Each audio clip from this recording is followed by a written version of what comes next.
Greetings, I'm Eri.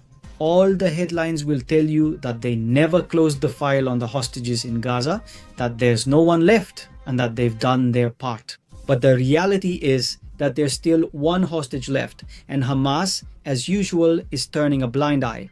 And not only that, while everyone is looking south at Gaza or north in Lebanon, something much more dangerous is happening literally 15 minutes by car from the beaches of Netanya, one of the most important cities in central Israel. The Israel Defense Forces made a very important discovery in Tulkarem, something that was supposed to not exist according to international media reports.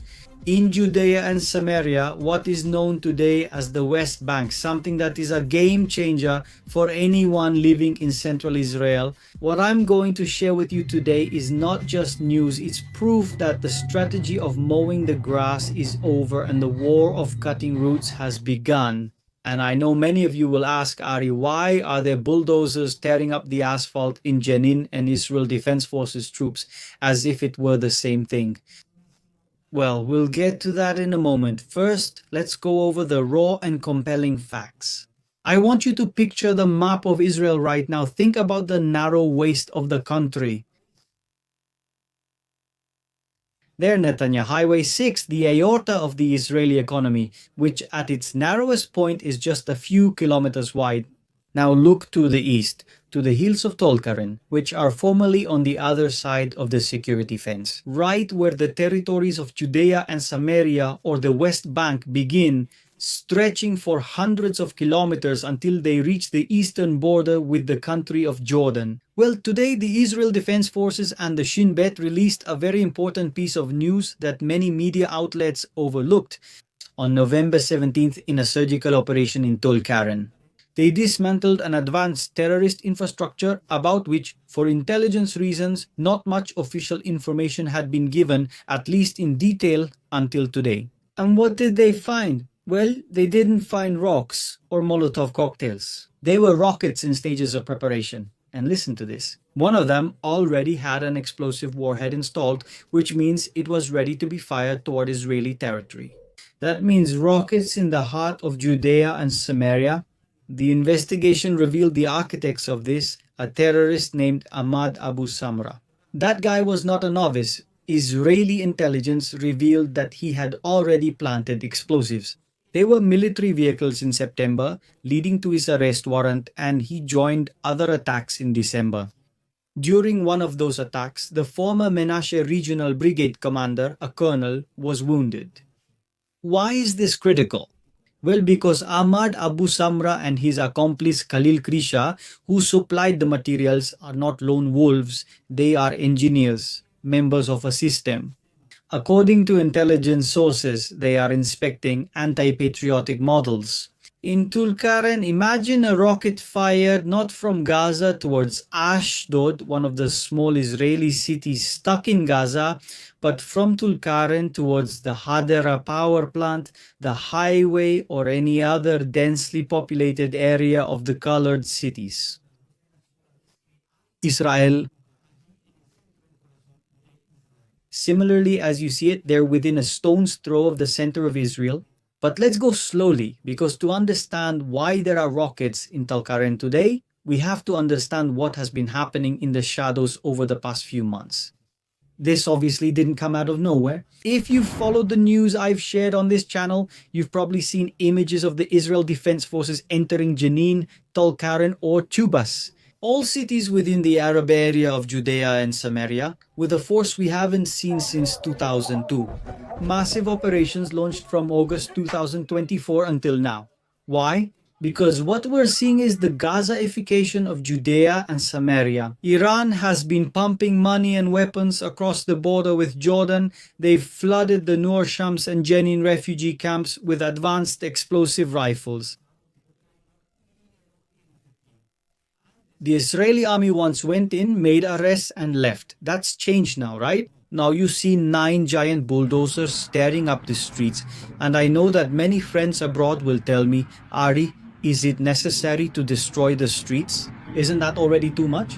Why do they hurt people as if it was something simply premeditated and malicious? That's the same question asked in the presentation. Have you been to Turkaren that time in Grafisissima? The terrorists?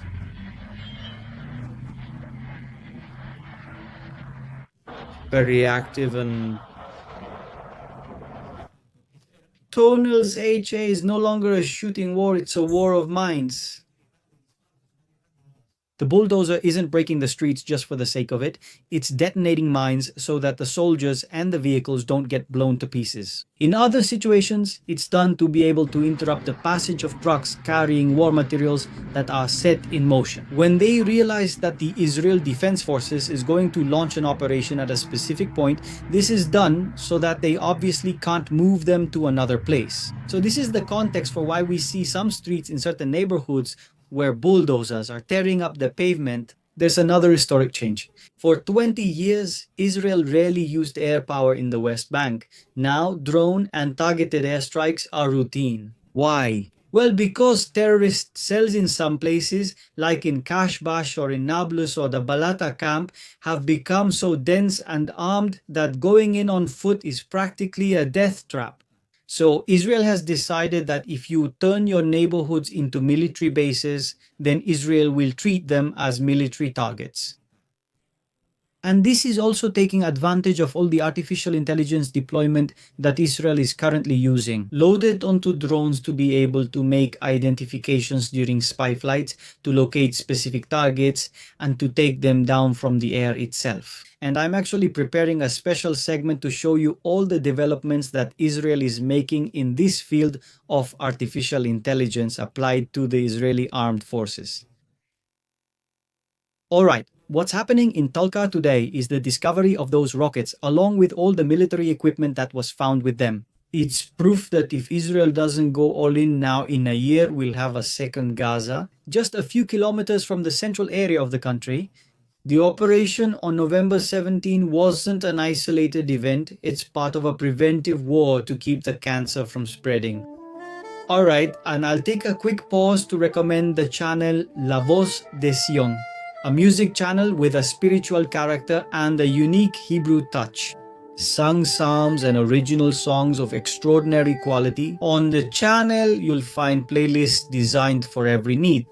They have music for singing, for dancing with energy, moments for meditation or for praying in private, or simply to listen to something tasteful. In the background, while you're doing your daily activities, I'll leave the link pinned here in the first comment of this video. So once you finish watching this video, check out Sion's voice, subscribe and share it with your friends.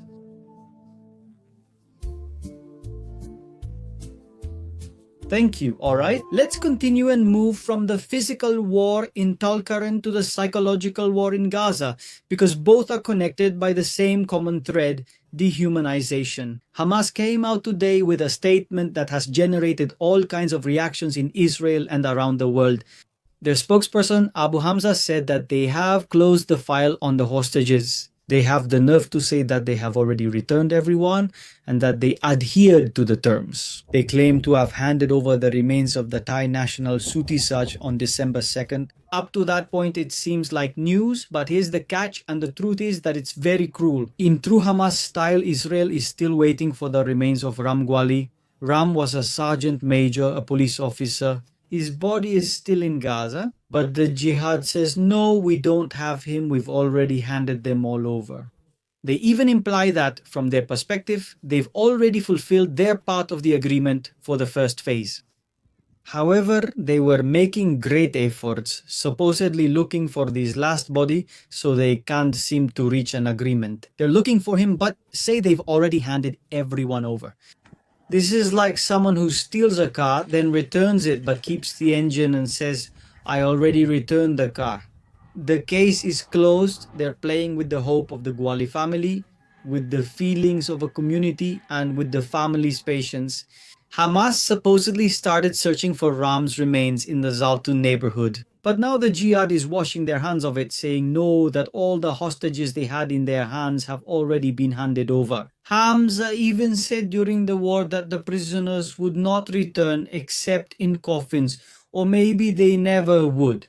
That's the mentality we're dealing with. They're not seeking peace, they're trying to erase the memory of Israel They don't have to do anything. They don't have to do anything. They don't have to do anything. They don't have to do anything. They don't have to do anything. They don't have to do anything. Do nothing, nothing.